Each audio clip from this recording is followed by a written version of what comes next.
Then we're gonna bring on Tim Alcorn. We get to the Cleveland Guardians. This next segment is brought to you by FanDuel. Summer sports are in full swing, and whether you're all about baseball under the lights, golf on the green, or high stakes soccer action, FanDuel is the best way to make every game even more exciting. You're already following in on the action. Why not make it a little more thrilling? With FanDuel, you get in on the game while your friends are getting sunburned at the beach. I've been using FanDuel to track my favorite matchups, and the app keeps it fresh with new daily promotions and fun ways to bet. New to FanDuel, new customers can bet just $5 and get $150 in bonus bets if your first bet wins. Open up the FanDuel app today or visit FanDuel.com/UCSS. Wonderful. All right. Where are we going? Tim Alcorn is joining us. Awesome. The play-by-play voice of the Cavs on the radio. Hey, man, we out here cooking right now. Maybe I can get Tim to get me the Cavs. I want to get the Cleveland WNBA team play-by-play gig. Can you help me with this?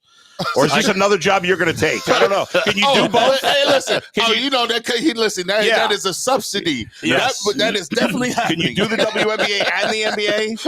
Now, it's interesting you asked me that because Joe Tate, when the Rockers were in Cleveland, Joe was the only NBA guy that did the WNBA. Out of all the teams, he was it. He was it. No kidding. And he loved it. Yeah. He is thrilled from up above that Cleveland will have a WNBA franchise again. He loved calling Rockers basketball. Well, that sets a precedence then. I like precedence. Well, we'll see. Tim's not so sure about that right now. When the There's team enough pressure sitting in the Joe Tate purse. that's right. The question is, when the team arrives in 2028, can we steal Caitlin Clark from Indiana? Well, that's the question. But think about the growth of the WNBA. Unbelievable, And how spectacular it will be for Cleveland to have a WNBA franchise, and Caitlin Clark and everybody else that has taken this league to a whole new level, and now Cleveland will be a part of it. It's going to be amazing. Pretty exciting stuff. I had made the comparison that when Larry and Magic joined the league was not even close to where it is now. Their finals were on tape delay. Yeah. And then the next thing you know, the Larry Magic rivalry blossoms into, now, obviously, it was fertile soil. Boston and L.A., it couldn't have been any better.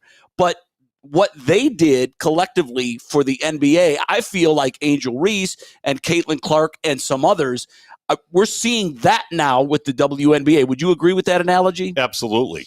No, they have done such a sensational job in taking the league to another level, marketing the league, the branding of the league, the quality of basketball that they have brought to the floor is simply amazing.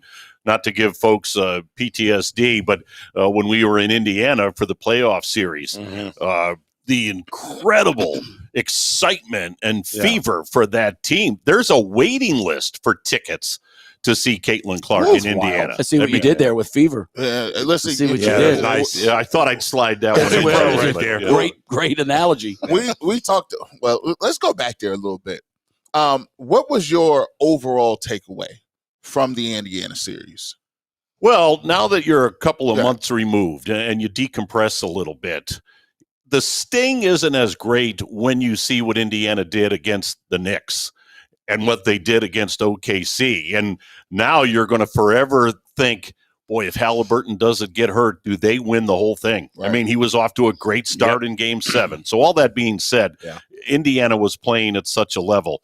And I think they sped the Cavs up. They forced the Cavs to play their style of basketball, and the Cavs didn't respond. And so you take that, you learn from it. Obviously, you make some adjustments, both perhaps in what they're going to do this year scheme-wise and in personnel. You bring in a guy like Lonzo Ball. I think the Larry Nance signing is flying under the radar, but I think that's going to be a real good addition for this Cavalier team. So, again, looking back, Indiana was playing at such a high level. Cavs were banged up.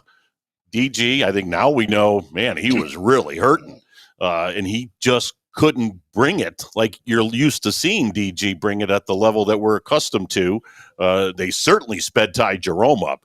That was a pace that was just too quick for Ty Jerome. And obviously give credit to Rick Carlisle and the coaching staff. They recognized that. and took advantage of it. Tim, what's going on in the league right now is interesting because it seems like, okay, everybody's going to get a turn. You have a new champion every year. I can't remember another, particularly in the NBA, where you go back 20 years, it felt like the Lakers and Celtics had combined for like 60% of the total championships. Cavs and Warriors, now, 4 straight years. Four straight. Now it seems like it's a passing of the baton. Now I know AKC is well positioned to do this and perhaps become dynastic. Overall, though, with ratings down and getting 2 middle of America markets in the finals, do you think that what's going on league-wide, big picture, is good for the league, or could this be detrimental to some of the league's growth? I think fans want competitive balance. Mm-hmm. I think they want to see different teams have an opportunity. There's nothing worse.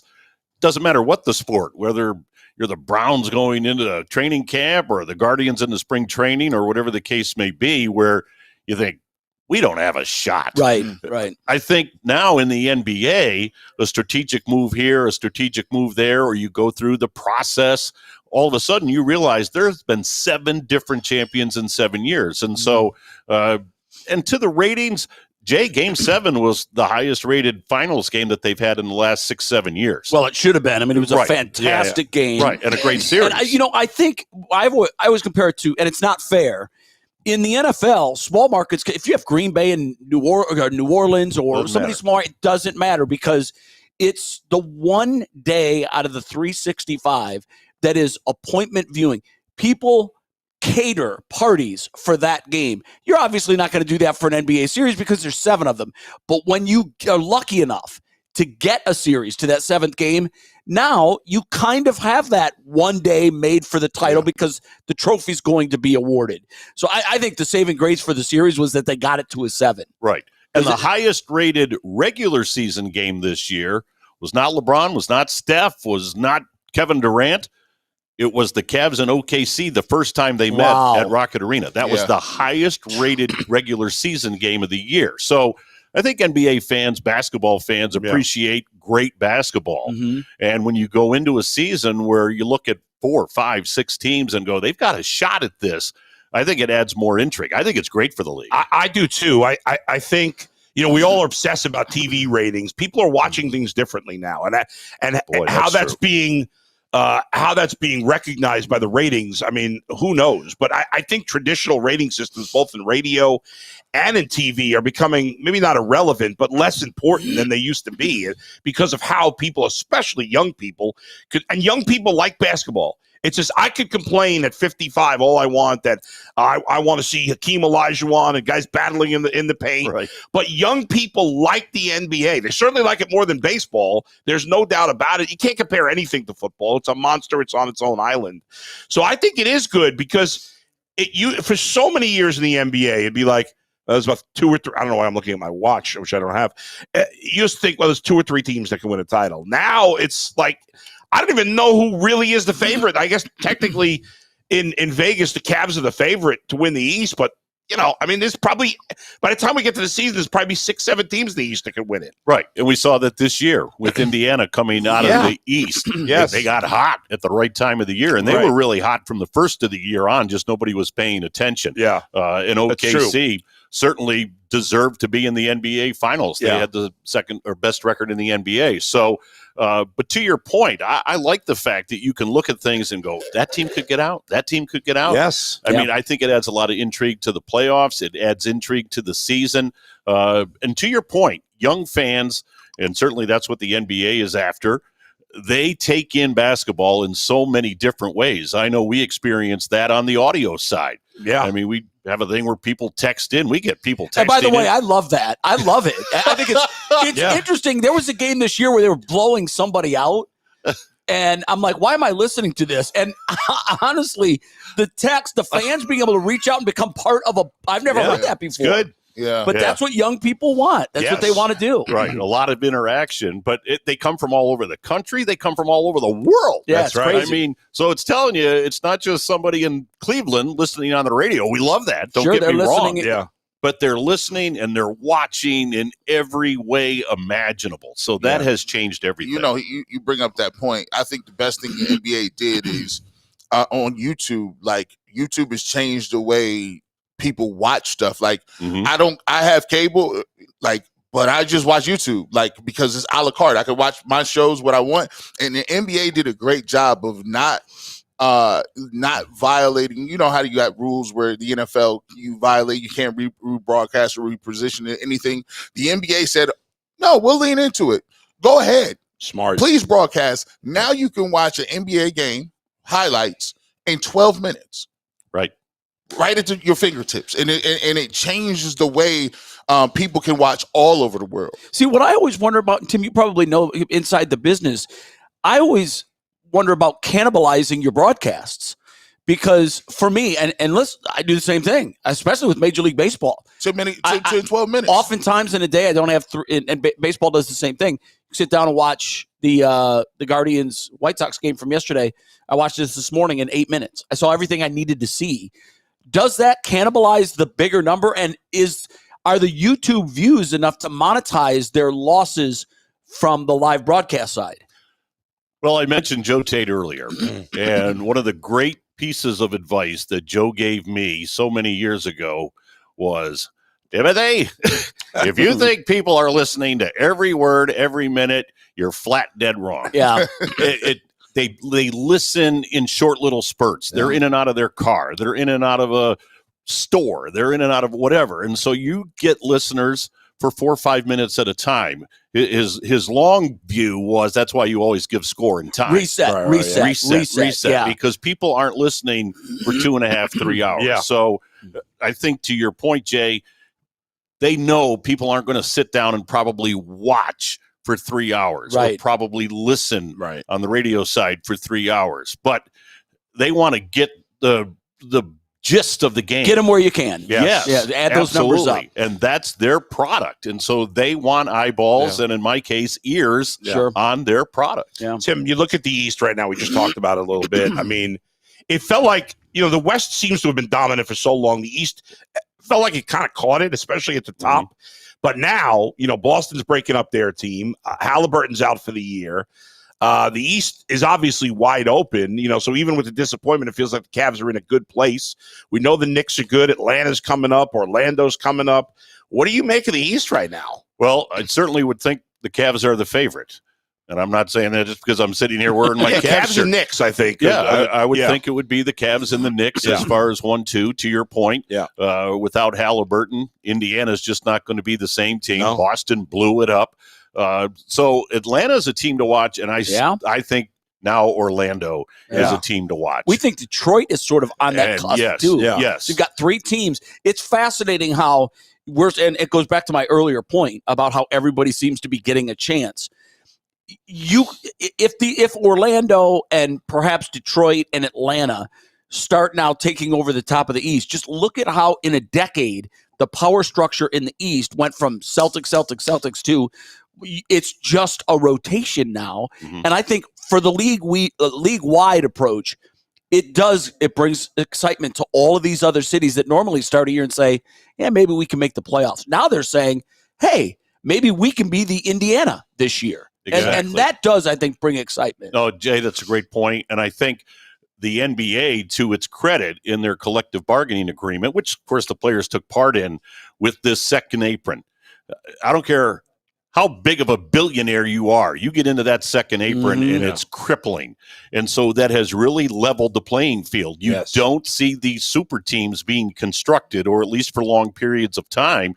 Look at Boston right now. They're like, doesn't matter. We got to break this thing up because we're just going to get crushed in that second apron. So I think, to your point, it's now leveled the field so that these other teams can rise as the other teams that have to also, break it down a little bit. Tim, I just to play devil's advocate to that point, because I agree with that. But on the flip side, we're seeing big money, Mark Cuban, the Lakers, the Celtics. We're seeing teams change hands. Right. Have we gotten to the point where owners that are in it to win it and thought they could outspend are now saying, yeah, I don't think that this is not the business I want to be in anymore? Is there a danger in that too? Well, you just used the word business. It's a business. Yeah, no, you're right. Any businessman's going to look at the bottom line, or business person. There's a lot of women in business. Any business person is going to look at that P&L and go, okay, how much am I willing to pay in a tax or in a, whatever the case may be, in a financial hit to say, I'm backing out of this. Yeah. I'm not getting that ROI. It's funny that you said that. Plastics is a business that for years and years and years had such a huge ROI. And you mentioned P&L, and a lot of teams looking at profit versus loss. I had somebody use the plastics business and say, look, I made my fortunes in plastics. If all of a sudden I was paying the kind of tax these NBA owners are paying, I would not be in plastics anymore. I go where the money is. And so now, all that being said, what's the Lakers price tag? $10 billion. Right. So there's always going to be somebody that's going to say, wow, owning a pro sports team, that sounds fun. Let them have a run at it for 4 or 5 years before they realize what the reality is. But they're not going down in value, that's for sure. Right. And with the new TV deals that now come into play, I mean, the money is going to skyrocket on the we'd mentioned the P&L, profit and loss on the revenue side. Right. But still, the salaries are going to be commensurate with the revenue. And so you're looking at a huge, huge stake to have sports ownership. Well, speaking of the second apron, well, that's the place the Cavs are now staunchly in at this point. We look at Evan Mobley, especially when you look at you guys making first team All-NBA, second team All-NBA. When you start to get winning defensive player of the year, you look at the amount of money he got to jump up to, and now Evan Mobley is making one of the top guys in the league making the money. Darius Garland is already on a max deal. We already know what Donovan Mitchell and how much money he's getting. Are you looking at this Cavs team and saying, okay, this is kind of who they are going to have to win with because of the restrictions, and is now a bigger thought process on how you develop talent within and cheaper talent that you can, like Sam Merrill, that you can keep in order to stay relevant and stay competitive? I think that's a fair point. And again, when you look at these rosters and the money, how deep do you want to go into that second apron? As you said, it looks like the Cavaliers are going to be there this year, but it creates that window, right? And I think the Cavs right now are looking at that window to say, how many shots are we going to get at this? How many shots are we going to have to have another parade in downtown Cleveland? So the Mobley money, the Mitchell money, I mean, you ran through them all. So you're going to have an opportunity for a couple of years, and then the Cavs, I think, will be in the same situation that other teams are looking at, saying, how far can we project this forward? But hey, that's why Kobe Altman just got his contract extension, and Mike Dancy and the rest of the front office. They got to figure that all out. Who benefits is when Sam Presti, you realize the value now of an architect, a true architect of a team that can just wash your hands of one. The fact that they had 3 Hall of Famers on their team at one time, and he was faced with rebuilding after all of those guys left, and that he stayed the course, he made the moves. Now, not only are they the NBA champions, they're well positioned. These guys are better signed. Than anybody, They are young, and so it might be a great time to be a really above the grade cut general manager in the NBA, because it's the commodity right now. Absolutely, and I think Kobe, to his credit, has taken that Presti trek where you put the pieces together and you're upfront with fans to say, be patient, but we're going to bring in guys like Darius Garland and like Evan Mobley, and then swing a deal a couple of years ago for guys like Ricky Rubio. And then you take the big swing for Donovan Mitchell, and piece by piece by piece, you put this whole thing together. And once it all blossoms, you've got a very special basketball team. And so I think that template is one that has been successful for the Cavaliers, and now they've got that window of opportunity. They can win a championship here in the next few years. I think the patience from the fans may have worn out a little though this season, because there is some frustration for such a great regular season. It feels kind of meaningless after the way they lost in the second round, even though Indiana did have a great team. So, how long is this window? Is it 2 more years with Donovan? We shall see. But I think it's going to be a weird season for fans because they were so invested in how good the team was, and it ended so badly. But Donovan Mitchell, to his credit, throughout the regular season was saying, regular season means nothing. It's all, he said it every night. He did. hey, we're thrilled, 15 games, whatever, but it's all about April and May. Yeah. And he did. Nobody was more crushed than Donovan Mitchell. Yeah, right. And again, I'm not going to sit here and speak for those guys, but they hurt going into the offseason. They will carry this with them. And not only did they hurt, it hurt the organization. Believe me, it was a bitter pill. And so now you come in with that resolve. I heard AC just talking to you guys about Boston took 6 years, 7 years to get there. Yep. So you're going to go through some painful steps. But no, I agree with you. It hurt. Yeah. And so I'm not saying the Cavs are going to win 64 games again this year. Probably not. But in the end, fans are going to say, when we get to April and May, it has to go a step further. Yeah, you can't do this 3 years in a row where you have a second round bounce or even just a disappointment. You know, the feel in the city felt like, wow, this could end in the NBA Finals. And then obviously anything can happen once you get there. But when you're 2 steps from getting there, I think Bull's right. A lot of the fans now are going to look at the regular season, but they're going to say, well, the show me season, the Missouri season, it starts in April. Yeah, I would totally agree and that's it. Do you think, and this kind of is the overarching theme, I don't know, you're inside the organization. Do you think that there's a sort of a passion or a thought process that they want to get this thing done without LeBron? LeBron is a specter that is there, and it's almost like it's an enticing thing to go back down that road. But do you think the front office, the team, everybody involved, they have this desire to say, we can do it by ourselves? They have the desire to get it done, period. Whether it's with LeBron, without LeBron. That's what I say. A ring is a ring. A ring is a ring. And from Nick Bartlage to Kobe Altman to Kenny Atkinson, they're relentless to bring a championship to Cleveland. So whatever guys are on that roster or aren't on that roster, they just want to have another parade. They want to wear another ring. Yeah. And I think that's what drives this organization. They truly have that ambition to win a championship. So you're saying it's a possibility? Just one quick question I'm curious about Jaylen Tyson, because I thought he showed some promise in his rookie season, and I was a little surprised when they were so banged up that they never gave him an opportunity in meaningful minutes. Do you think he could get there this year to meaningful minutes? I do. Okay. In fact, again, it's summer league. It's Vegas. Sure. But you watched the game last night. You watched what he's done. This kid has potential. This young man can play.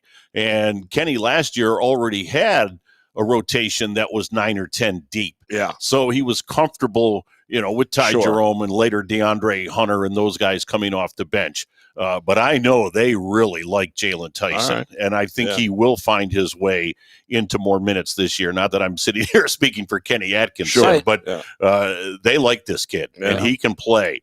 And they like guys, you saw that with the drafting of Proctor, they like guys that have numerous years of college basketball under their belt. Yeah. Even with Craig Porter Jr., they like guys that have been through some wars at the college level. And so I think you will see more of Tyson. Okay, cool. Hey, Tim, thanks for stopping by, man. Good to see you. Enjoy the rest of your off season. It goes fast, doesn't it? Oh, my God. You blink and you're like, wait a minute, we're in October already? Wow, that happened. Now, don't let Jason Lloyd lie to you about how bad he hit him. He stinks. He stinks. We know. We're not going to fall for it. Thanks for having me. Thank you, Tim. Thank you very much. We appreciate it.